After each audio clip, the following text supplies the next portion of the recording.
The true biblical appearance of the children of Israel. Note, all Bible quotes in this presentation are from the 1611 King James Bible, as translated out of the original language Hebrew. There are certain places in the Bible where bold statements are made about the skin color of the Israelites.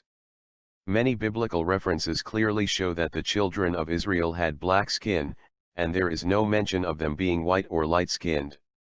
Several verses in the Bible give a strong indication of how the original Hebrews looked, before they began to mix themselves with the invading European nations. Here we show, according to the Bible, that the Israelites were a Negroid people. Job chapter 30, verse 30. My skin is black upon me, and my bones are burned with heat.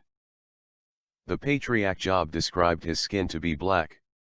The word black, used in this text, is Hebrew shacher, Strong's number 7835, defined as to be dim or dark, in color, or to be black. According to the previous text that we just read, Job's skin was black. Some people try to dismiss this by claiming that whenever the Hebrews were in mourning, they covered themselves in ashes, which is true. But then they argue that Job covered himself in ashes, and as a result his skin turned black.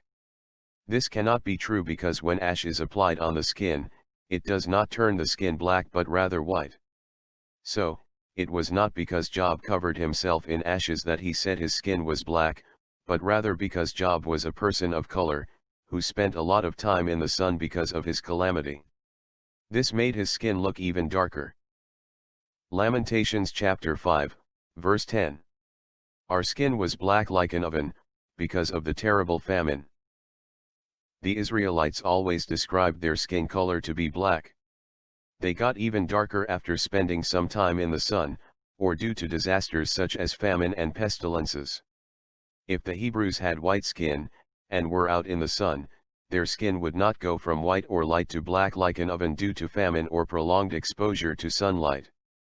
This is only true for people of color. The picture you're looking at right now, is of a typical stone oven that would have been used by the Hebrews, at the time that Jeremiah wrote the verse we just read. You can clearly see how dark the inside of the oven is. It gives you an idea of how the Israelites looked, because only Negroes can describe themselves in such a manner. White people do not turn black when they get sick or suffer malnutrition. In fact, it is quite the opposite as they become pale. Only people of color get darker when they get sick or suffer malnutrition. It is a well-known fact that white people turn red when they are exposed to the sun for a long time, as they develop sunburns. Lamentations chapter 4, verse 2 and 7-8. The precious sons of Zion, comparable to fine gold, how are they esteemed as earthen pitchers, the work of the hands of the potter. Her Nazarites were purer than snow, they were whiter than milk, they were more ruddy in body than rubies, their polishing was of sapphire, their visage is blacker than a coal, they are not known in the streets, their skin cleaveth to their bones, it is withered, it is become like a stick.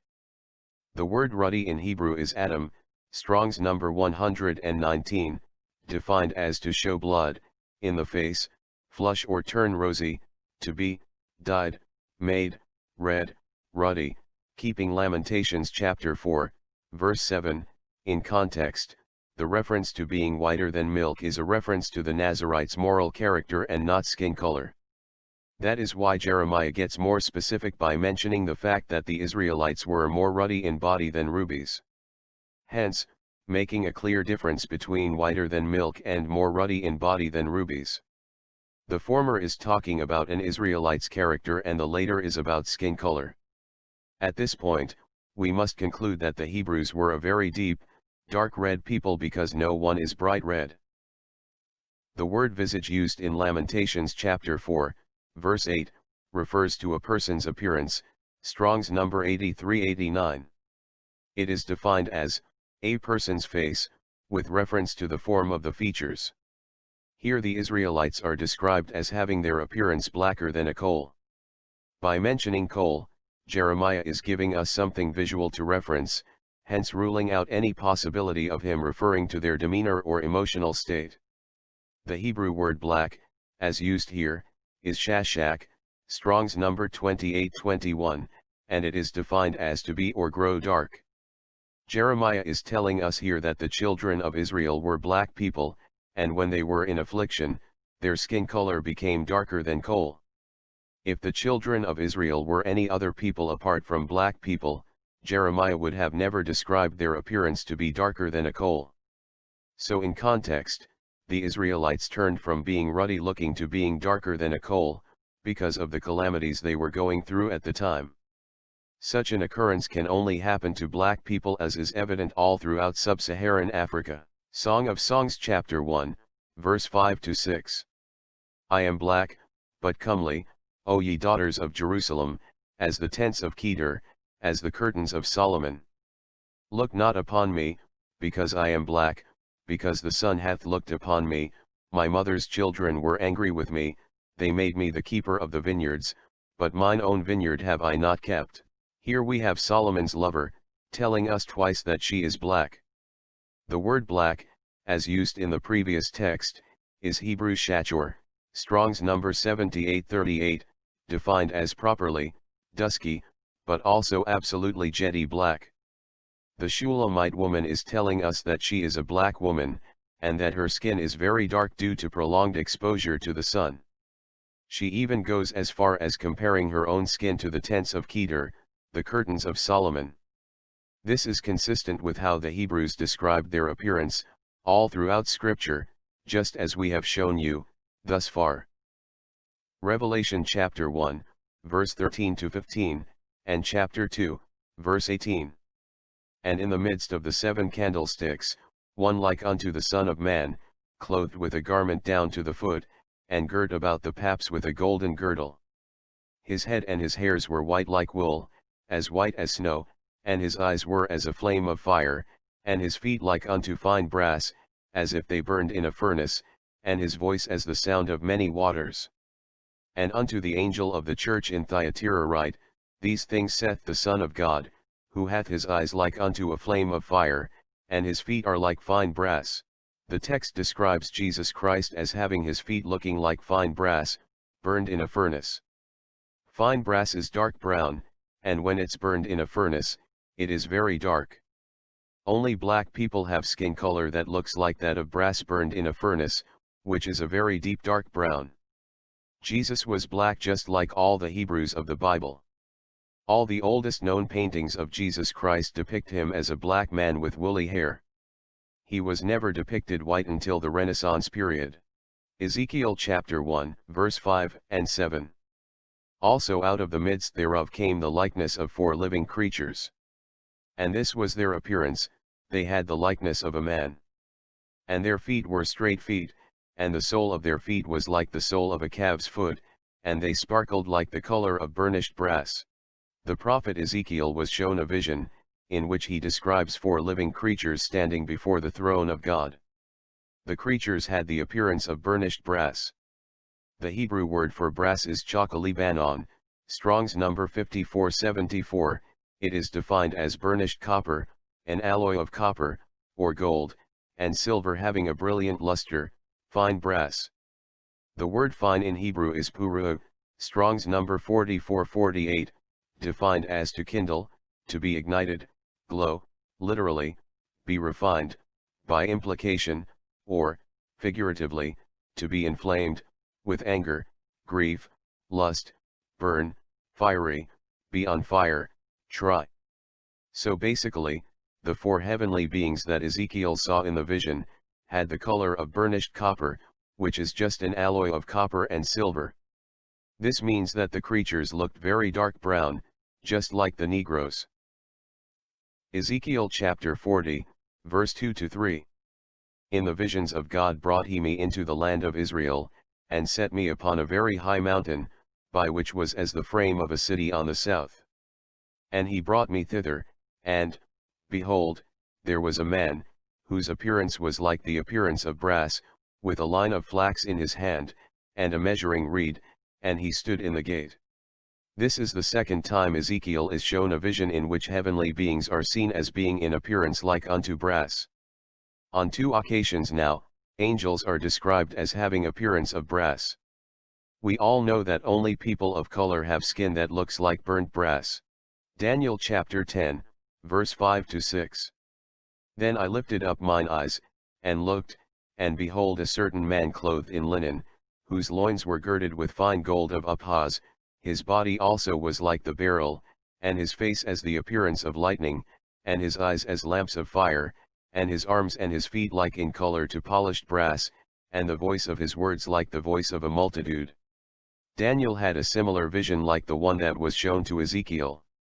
In the vision, Daniel saw a heavenly being whose body looked like beryl, whereas his arms and legs had the appearance of polished brass. Only people of color can be described as such. Revelation chapter 4, verse 2-3. And immediately I was in the Spirit, and behold, a throne was set in heaven, and one sat on the throne. And he that sat was to look upon like a jasper and a sardine stone, and there was a rainbow round about the throne, in sight like unto an emerald. The Apostle John saw a vision of God, and described his appearance as looking like a jasper and a sardine stone. Thus far, it is clear that God and the angels are described in such a way that only black people bear a strong resemblance to them. Whenever God or the angels appeared to the prophets in human form, they appeared as black men because Adam was created in the image of God. Many people try to allegorize the visions that God showed to the prophets Ezekiel, Daniel, and John. These servants of God were describing what they saw and heard, to the best of their ability. Part of the description was noting that the Israelites and heavenly beings had appearance like burnt brass. Hence, making it very clear that the Hebrews are black people.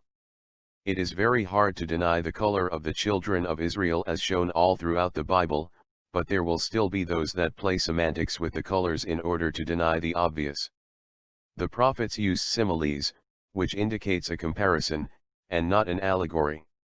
As we have seen, there are several direct references to black skin in both the Old and New Testaments. These verses imply, beyond any reasonable doubt, the fact that the Hebrews had dark skin. However, it is very important to note that there is no verse in the Bible that says that the Hebrews had white or light skin. The Bible definitely emphasizes that leprosy turns a person white as snow. If these people were already white or light-skinned, the emphasis wouldn't be needed. Throughout the Bible, white skin tends to be only mentioned in association with leprosy, and in one instance as a curse on an entire lineage of Elisha's servant Gehazi. 2 Kings chapter 5, verse 27. The leprosy therefore of Naaman shall cleave unto thee, and unto thy seed forever. And he went out from his presence a leper as white as snow. When you read the whole chapter 5 of 2 Kings, you will find out that Naaman was a leper since birth, meaning he was white, more like an albino in today's world. Naaman went to the prophet Elisha to be healed of his leprosy, and was instructed to bath himself 7 times in the Jordan River for his flesh to be restored to its original color. Eventually, Naaman did what he was told to do, and was healed. As we get down to verse 27, Gehazi, Elisha's servant, and all of his descendants are cursed by Elisha to be white as snow, for taking gifts from Naaman under false pretense. The text says that Gehazi went away from Elisha, after being cursed, a leper as white as snow. This means that Gehazi, being an Israelite, was a black man and did not have white skin, but his skin turned white because of the curse of leprosy. The text also says this would be the condition of Gehazi and his offsprings forever. Meaning all the descendants of Gehazi would be white from generation to generation until the end of the world, or at least to the last descendant of Gehazi. Numbers chapter 12, verse 10. And the cloud departed from off the tabernacle, and, behold, Miriam became leprous, white as snow, and Aaron looked upon Miriam, and, behold, she was leprous. God cursed Miriam with leprosy for going against Moses' leadership, because of the Ethiopian woman which he married. According to the passage, Miriam's skin turned as white as snow. There was no way such an occurrence could have happened, if she had white skin already. The only logical conclusion remaining, is that Miriam was a person of color, whose skin turned white like snow as a result of the curse of leprosy, pronounced on her by the prophet Moses. Exodus chapter 4, verse 4 and 6-7. And the Lord said unto Moses, Put forth thine hand, and take it by the tail. And he put forth his hand, and caught it, and it became a rod in his hand. And the Lord said furthermore unto him, Put now thine hand into thy bosom. And he put his hand into his bosom, and when he took it out, behold, his hand was leprous as snow. And he said, Put thine hand into thy bosom again. And he put his hand into his bosom again, and plucked it out of his bosom, and, behold, it was turned again as his other flesh. God performed a miracle on the hand of Moses by making it leprous, as white as snow. The text makes a difference between before the miracle was wrought and during the time it became leprous as white as snow. So, Moses' hand got leprosy and then it went back to its original color, making it very clear that Moses was a person of color. There are several scholars around the world, who strongly believe that some of the references to leprosy in the Bible, refer to vitiligo or albinism.